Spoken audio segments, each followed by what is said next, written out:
Elizabeth Wylie Samuelson MBE, known professionally as Emma Sams, is a British actress and TV host, best known for her role as Holly Sutton on the American daytime soap opera General Hospital and for replacing Pamela Sue Martin as Fallon Carrington Colby on the primetime soap opera Dynasty.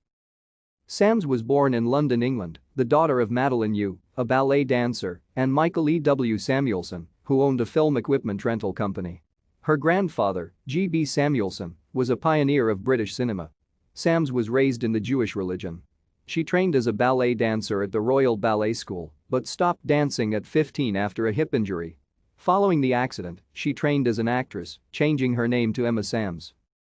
Sams first played Holly Sutton Scorpio on the ABC daytime soap opera General Hospital from 1982 to 1985.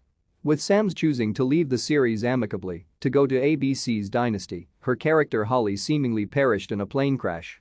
On 10 April 1985, Sams appeared in the fifth season episode Kidnapped as Fallon Carrington Colby, a role originated by Pamela Sue Martin in 1981. Thank you for watching. Like and subscribe if you would like to view more of our videos. Have a nice day.